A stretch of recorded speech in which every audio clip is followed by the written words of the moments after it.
प्रियो, हम सुसमाचार के बारे में अध्ययन कर रहे हैं। आज का मुख्य विषय है नासरत में ठुकराया जाना। यीशु के सेवक होने के नाते हमें यह याद रखना चाहिए कि हर कोई हमें और हमारे संदेश को अपनाएंगे। यह तब भी सही था जब यीशु पृथ्वी पर था। शुरू में लोगों ने उसे चाहा क्योंकि यीशु ने बीमारों को चंगा किया और काफ़ी चमत्कार किए, परंतु जब उसने अपने शहर में लोगों को अपनी असलियत बताई कि वह परमेश्वर का अभिषिक्त है, तो उन्होंने उसे ठुकरा दिया। पूरी तरह से वह काफ़ी यहूदियों में से पहले थे जिन्होंने मसीहा को ठुकराया था। यीशु सामरी स्त्री के गांव से निकलकर गलील की ओर गया। उसके विषय खबर पूरे देश भर में फैल गई। वह सिनागोग में पढ़ाता और उसकी तारीफ करते थे। फिर वह नासरत गया जहाँ वह पढ़ा बड़ा। सब्त के दिन वह आराधनालय में गया जो रस्म थी। पुराने नियम के वचन हाथों से स्क्रॉल पर लिखे गए और आराधना में एक जगह पर रखे गए। जब वह उस दिन खड़ा होकर वह पढ़ रहा था, यशायाह भविष्यवक्ता की स्क्रॉल उसे दी गई, अर्थात किताब।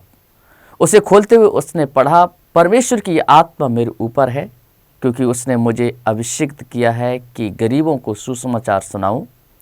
उसने मुझे भेजा है कि मैं बंधकों और अंधों को आज़ादी दूं, पेशे हुओं को छुटकारा दूं और परमेश्वर के एहसान की घोषणा करूं। यशायाह 61 अध्याय 1 से 2 में इस प्रकार हमने पढ़ा। यीशु ने किताब को वापस मोड़ा और उसे वापस दिया और बैठ गया। यह परंपरा थी कि वचन पढ़ते समय खड़ा रहा जाए और सिखाते समय बैठ जाया जाए। आराधनालय में जब उसे देखने लगे तो सब लोग जब उसने कहा आज यह वचन तुम्हारे सुनने से पूरा हुआ। यशायाह का वह भाग जिसने उसे पढ़ा सर्वप्रथम जयंती के साल को दर्शाता है। हर 50वें साल जब गुलामों को आज़ाद किया जाता और कर्ज माफ होते, परमेश्वर के एहसान का साल, इसका मतलब मसीहा के आने के समय को दर्शाता है। वह समय जब उद्धार मसीहा के सेवकाई के द्वारा घोषित किया जाएगा, प्रचार, छुटकारे और चंगाई के द्वारा।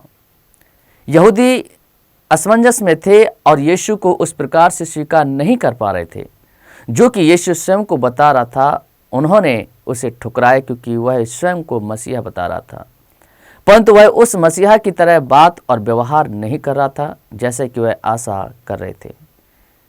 वे यह विश्वास न कर पाए कि परमेश्वर का एक जवान शिक्षक को भेजेगा जिसके विषय में वे जानते थे कि वह उनका बचाने वाला होगा।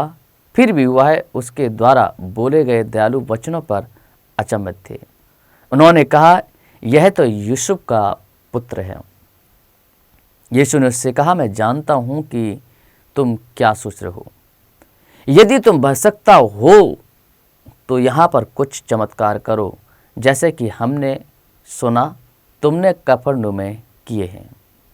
नासरत के लोगों ने यीशु पर विश्वास न किया जब तक कि उसने अपनी पहचान चमत्कार करके उनके सामने साबित न कर दिया, जैसे कि उसने काफ़ी जगह किया। यीशु ने यह शंका और ठुकराया जाना उनके दिल में देखा। उसने आगे कहा, मैं तुम्हें सच बताता हूं, किसी भी भटकता को उसके शहर में अपनाया नहीं जाता। उदाहरण के लिए मैं तुम्हें आश्वासन देता हूं कि इज़राइल में एलिया के समय काफ़ी विधवाएं थीं। जब वहां पर 3 साल तक बारिश नहीं हुई थी और उस जगह बहुत बड़ा अकाल पड़ा, फिर भी एलिया को उनमें से किसी को पास न भेजा गया, परंतु एक विधवा के पास जो सीदोन के क्षेत्र में इज़राइल के बाहर थे, और इज़राइल में बहुत थे जो कि कोढ़ी थे। एलीशा भविष्यवक्ता के समय, परंतु उनमें से कोई भी शुद्ध न हुआ, सिर्फ सीरिया नाम का नामान। आराधनालय में सभी लोग गुस्से से हो गए और यीशु के विरोध हो गए। उसके इज़राइल की निंदा और गैर यहूदियों के प्रति अच्छा व्यवहार देखकर यीशु की शिक्षा का अर्थ था कि जब इज़राइल ने परमेश्वर के संदेश भाग और एलीशा और एलिया का तिरस्कार किया, तो परमेश्वर ने उन्हें गैर यहूदियों में भेजा, तो वे वापस से यहूदियों ने परमेश्वर का इनकार किया और यीशु के रूप में गुस्से में यहूदी उठे और उसे शहर के बाहर कर दिया। उसे वे पहाड़ की चोटी पर ले गए जहां नगर बसा था, ताकि उसे चोटी से नीचे फेंक दे, परंतु वह किसी तरह भीड़ में से होकर अपने रास्ते पर चल पड़ा। वह फिर कफरनहूम पहुंच गया। यीशु ने नासरत के लोगों को बताया यशायाह के वचन जो मसीहा के आने के विषय बताते हैं, उसमें पूरे हुए हैं। वह लोगों के पापों के बंधन और उसके परिणामों से छुड़ाएगा। उसने यह भी बताया कि वह खुशखबरी सिर्फ यहूदियों के लिए नहीं परंतु सभी लोगों के लिए है। यह उसने उन दो कहानियों में दर्शाया जो वे अच्छी तरह जानते थे।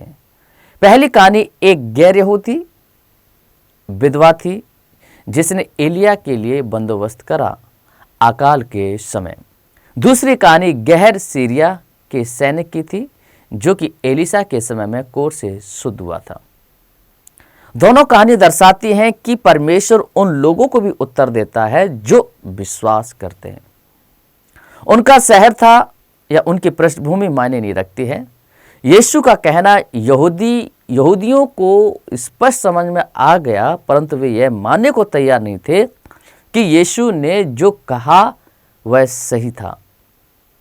यह कहानी महत्वपूर्ण है क्योंकि यह हमें याद दिलाती है कि यीशु का उसके स्वयं लोगों ने उसका तिरस्कार किया। यद्यपि उसने उन्हें पापों से आज़ादी उनके विश्वास के द्वारा वादे किए गए मसीहा में देने की कोशिश की। हम भी इसी प्रकार तिरस्कार किए जा सकते हैं जब हम घोषणा करते हैं कि सिर्फ यीशु सभी लोगों को माफी और क्षमा दे सकते हैं। इस कहानी का मुख्य सत्य है कि यीशु अपने ही लोगों द्वारा ठुकराया गया क्योंकि उसने स्वयं के विषय में सत्य बताया और उनकी आत्मिक अंधेपन के विषय उन्हें बताया, जो इस प्रकार से हमने पढ़ा। आइए हम पाठ को दोहराएं। प्रश्न नंबर 1, यीशु ने आराधनालय में जाकर किस भक्सकता के बारे में पढ़ा?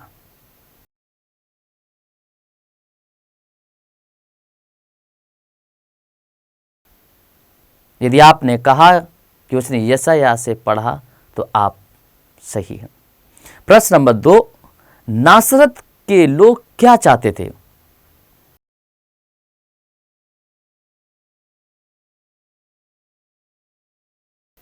यदि आपने कहा लोग चाहते थे कि यीशु कुछ चमत्कार करे। प्रश्न नंबर 3,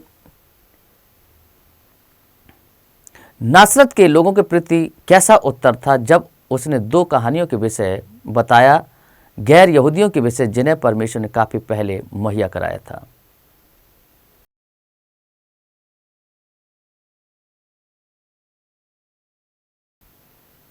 यदि आपने कहा कि उन्होंने यीशु को शहर के बाहर खींचा और पहाड़ की चोटी पर ले गए ताकि उसे चोटी से नीचे फेंक दे तो आप सही हैं। इस पाठ के लिए आपका कार्य है कि इस कहानी को याद करें, बार बार सुनकर, ताकि आप उसे किसी अन्य को सुना सकें। फिर किसी विश्वासी को ढूंढिए और चिन्ह चमत्कारों के विषय बात करिए जो यीशु ने अपने सेवकाई में किए। क्या परमेश्वर आज भी ऐसे चमत्कारों को इस्तेमाल करता है ताकि लोगों को एक बचाने वाले की जरूरत का एहसास दिला सके? क्या वे लोग जो चंगाई पाते हैं हमेशा अपने पापों से भी मन फिराते हैं, या फिर उनमें से कुछ सिर्फ ऐसे ही चले जाते हैं? किस प्रकार यह कहानी लोगों के दिल और उनके इरादों के विषय क्या बताती है? समझाइए कि क्यों परमेश्वर कुछ परिस्थितियों में चमत्कार करता और कुछ परिस्थितियों में नहीं। क्योंकि हम लोगों के दिल नहीं देख सकते। यह हमारी जिम्मेदारी है कि हम परमेश्वर से विश्वास के साथ प्रार्थना करें और उसका जवाब और समय सब उसके हाथों में छोड़ दें। यह सत्य है कि चाहे सेवकाई हमारे शहर में ही हो या किसी अन्य जगह पर।